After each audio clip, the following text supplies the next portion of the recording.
যশস্বী জয়সওয়াল এমন কিছু করে দেখিয়েছেন যা ক্রিকেটের ইতিহাসে আর কোনো ব্যাটসম্যান কখনো করতে পারেননি। Viv Richards, Sunil Gavaskar, Sachin Tendulkar, Rahul Dravid, Jack Kallis থেকে শুরু করে কুমার সাঙ্গাকারা, বিরাট কোহলি, এবি ডিভিলিয়ার্স কেউ নন এমনকি ভিন্ন যুগের ব্যাটসম্যান, ভিন্ন ভিন্ন দলের ব্যাটসম্যান, কিন্তু জয়সওয়ালের কীর্তি অর্জনের ধারে কাছেও কেউ পৌঁছাতে পারেননি। লিডসের হেডিংলিতে অ্যান্ডারসন টেন্ডুলকর ট্রফির প্রথম ম্যাচে নিজের পঞ্চম টেস্ট সেঞ্চুরি হাঁকিয়েছেন ভারতীয় ওপেনার। এটি জয়সওয়ালের সামগ্রিকভাবে পঞ্চম টেস্ট সেঞ্চুরি, ইংল্যান্ডের বিপক্ষে তৃতীয় এবং ইংল্যান্ডের প্রথম প্রচেষ্টায় প্রথম। এই প্রক্রিয়ায় জয়সওয়াল ইংল্যান্ড এবং অস্ট্রেলিয়া উভয় ক্ষেত্রেই তার প্রথম টেস্ট সেঞ্চুরি নিবন্ধকারী প্রথম সফরকারী ব্যাটসম্যান হয়েছিলেন। বর্ডার গাভাস্কার ট্রফিতে অস্ট্রেলিয়ায় নিজের প্রথম টেস্টে 161 রানের ইনিংস খেলেছিলেন 23 বছর বয়সী এই ভারতীয় ক্রিকেটার। শুক্রবার ইংল্যান্ডের মাটিতে প্রথম চেষ্টায় টেস্ট সেঞ্চুরি করেন তিনি। উল্লেখযোগ্যভাবে সচিন তেন্ডুলকর ইংল্যান্ড এবং অস্ট্রেলিয়ায় তার প্রথম টেস্ট সফরে সেঞ্চুরি করেছিলেন, তবে এটি তার প্রথম টেস্ট ছিল না।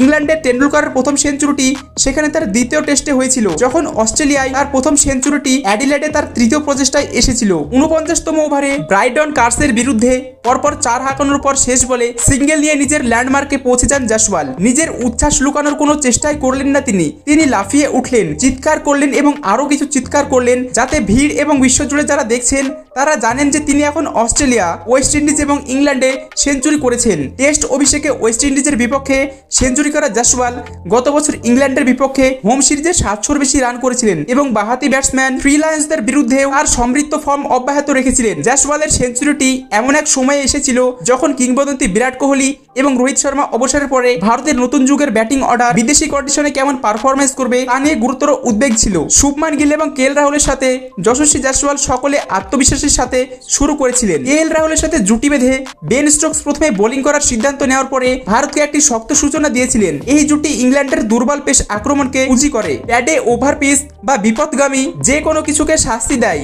তাদের 91 রানের উদ্বোধনী জুটি রাহুলের 42 রানের আগে প্ল্যাটফর্ম তৈরি হয়েছিল। ব্রাইডন কার্সকে স্লিপে জো রুটের হাতে ক্যাচ দিয়েছিলেন এবং অভিষক্ত সাই সুদর্শন কিছুক্ষণ পরে 0 রানে আউট হন। তবে জয়সওয়াল দ্রুত দলবদ্ধ হন এবং নতুন অধিনায়ক শুভমান গিলের মধ্যে একজন যোগ্য সঙ্গী খুঁজে পান, যা বিরতিতে 123 রানের অবিচ্ছিন্ন পার্টনারশিপ গড়ে ভারতকে 2 উইকেটের বিনিময়ে 215 রানে পৌঁছে দেন তারা।